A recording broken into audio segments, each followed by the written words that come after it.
গণতন্ত্রের পক্ষে কেউ না, কোনো ওলামায়ে কেরাম না। এটা হলো দ্বিতীয় কথা। এবার মূল কথাটা শুনেন। তাহলে হুজুর যেহেতু গণতন্ত্রের পক্ষে না, তো কি করবো? এখন ওলামায়ে কেরামের মধ্যে দুই দল। এক দল বলেন গণতন্ত্রের বর্তমান পদ্ধতিতে দেশে স্বেচ্ছায় অথবা ইচ্ছায়, ইচ্ছা করে হোক স্বেচ্ছায় হোক, মানুষকে বাধ্য করা হচ্ছে এই পদ্ধতিতেই মানুষ যেন তাদের ক্ষমতা প্রতিষ্ঠিত করে, মানুষকে বাধ্য করা হচ্ছে।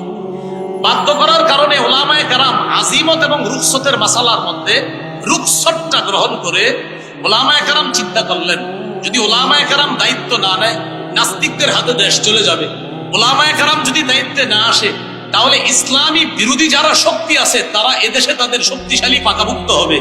তখন ওলামায়ে কেরামের মধ্যে একদল বলেন সুতরাং নাস্তিকবাদী শক্তিকে রহিত করার জন্য এই পদ্ধতিতে জনগণের অংশগ্রহণ করা আবশ্যক। এটা এক দলের অভিমত। আর এটা হলো আমার প্রথম বিষয়। আপনার বাইরে থেকে 2 মিনিট চেয়ে নিচ্ছি। দ্বিতীয় আরেকটা বিষয় দিছে আমাদের যে নির্বাচনের শরীয়ী পদ্ধতি কি। আমি শুধু একটু বলছি, আমি জানি আপনারা এখানে অনেকে আছেন যে হযরত গণতন্ত্র, এই তো বিষয়টা। আচ্ছা একটু মন দিয়ে শোনেন। গণতন্ত্র এই বিষয়টা কি? 1863-তে আপনার আব্রাহাম লিঙ্কনের সেই যে এক ধারা সে আবিষ্কার করলো যে democracy is the government of the people, by the people and for the people.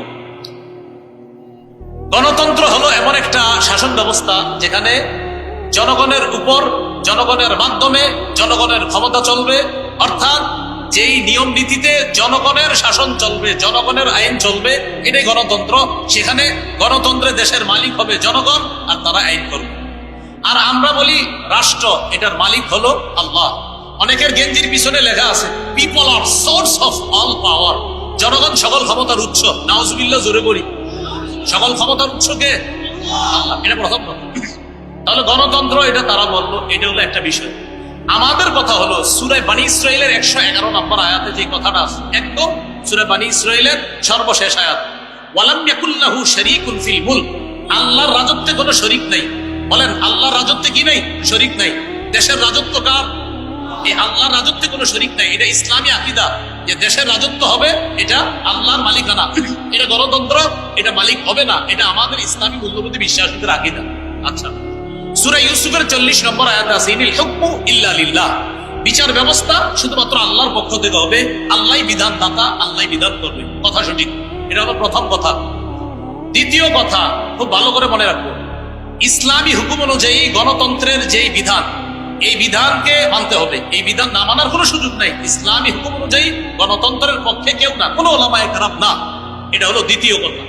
এবার মূল কথাটা শুনেন। তাহলে হুজুর যেহেতু গণতন্ত্রের পক্ষে না, তো কি করবো? এখন ওলামায়ে কেরামের মধ্যে দুই দল। এক দল বলেন গণতন্ত্রের বর্তমান পদ্ধতিতে দেশে স্বেচ্ছায় অথবা ইচ্ছায়, ইচ্ছা করে হোক স্বেচ্ছায় হোক, মানুষকে বাধ্য করা হচ্ছে এই পদ্ধতিতেই মানুষ যেন তাদের ক্ষমতা প্রতিষ্ঠিত করে, মানুষকে বাধ্য করা হচ্ছে। বাধ্য করার কারণে ওলামায়ে কেরাম আজিমত এবং রুখসতের মাসালার মধ্যে রুখসতটা গ্রহণ করে ওলামায়ে কেরাম চিন্তা করলেন, যদি ওলামায়ে কেরাম দায়িত্ব না নেয় নাস্তিকদের হাতে দেশ চলে যাবে। ওলামায়ে কেরাম যদি দায়িত্বে না আসে তাহলে ইসলামী বিরোধী যারা শক্তি আছে তারা এদেশে তাদের শক্তিশালী পাকাভুক্ত হবে। তখন ওলামায়ে কেরামের মধ্যে একদল বলেন সুতরাং নাস্তিকবাদী শক্তিকে রহিত করার জন্য এই পদ্ধতিতে জনগণের অংশগ্রহণ করা আবশ্যক। এটা এক দলের অভিমত। আরেকদল বলেন জায়েজ। একদল বলছে আবশ্যক, আরেকদল বলছে এটা জায়েজ। এই পদ্ধতিতে অংশগ্রহণ করে নাস্তিকবাদের বিরোধিতা করা এবং আল্লাহর হুকুম পৃথিবীতে প্রতিষ্ঠিত করার জন্য চেষ্টা করা। আমি জানতে চাই আমাদের আপনার ভাই এখানে আছে, আপনার তো এই নিয়তে আছে, আমাদের আপনার ভাই মাশাআল্লাহ ইনশাআল্লাহ সিলেটের এমপি হবে, আল্লাহ কবুল করেন। যাই হোক, আপনার ভাইয়ের সাথে আমার ভালো পার্সোনাল সম্পর্ক একটু মধুর, এই জন্য একটু হাঁটাহাঁটি করলাম। আপনারা আমার দোয়া করেন, অন্তর থেকে দোয়া করেন, আল্লাহ তৌফিক দান করেন। না এখন এই পদ্ধতিতে জনগণ অংশগ্রহণ করবে, করার পর এখানে মনে রাখতে হবে 4টা কথা।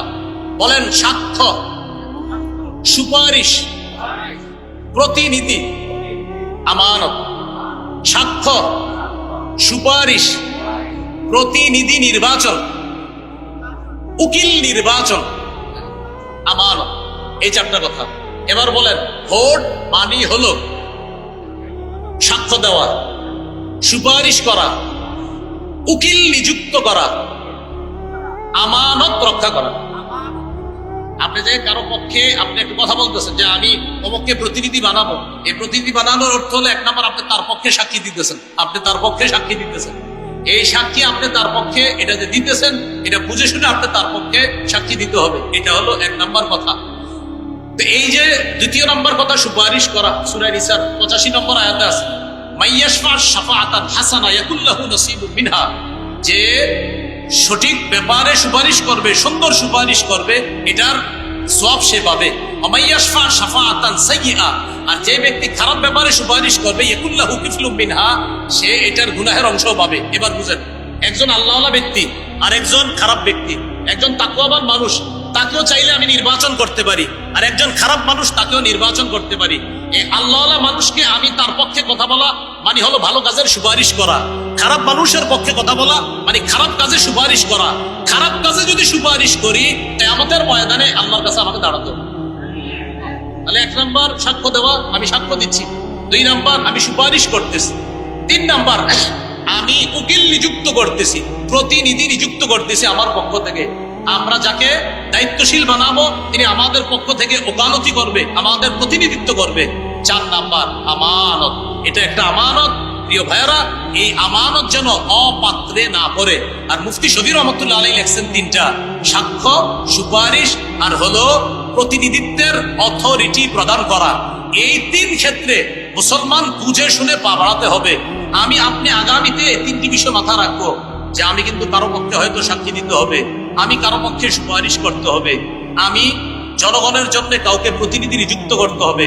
আল্লাহ, আমার সাক্ষ্যটা যেন অন্যায়ের পক্ষে না হয়, আমার সুপারিশ যেন অন্যায়ের পক্ষে না হয়, আমি যাকে প্রতিনিধি বানাবো তিনি যেন কোনো খারাপ মানুষ না হয়।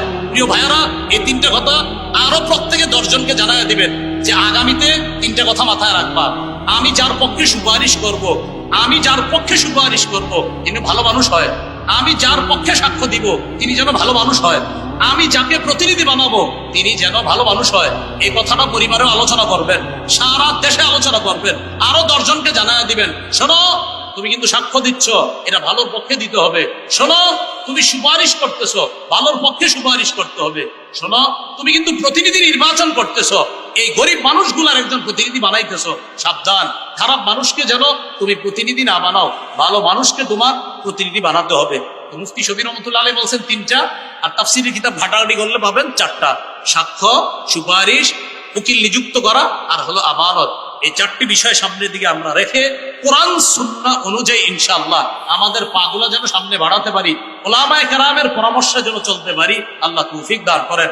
আজকে এইখানে যারা আছেন এই চারটা ক্ষেত্রে আমরা খেয়ানত করবো না, হাত তুলে ওয়াদা করি ইনশাআল্লাহ। রাজি আছেন ইনশাআল্লাহ সকলে? আসসালামু আলাইকুম। মুবারকবাদ শাইখুল হাদিস আল্লামা আরিফ বিন হাবিব সাহেবকে অত্যন্ত গুরুত্বপূর্ণ তাত্ত্বিক আলোচনা রাখার জন্য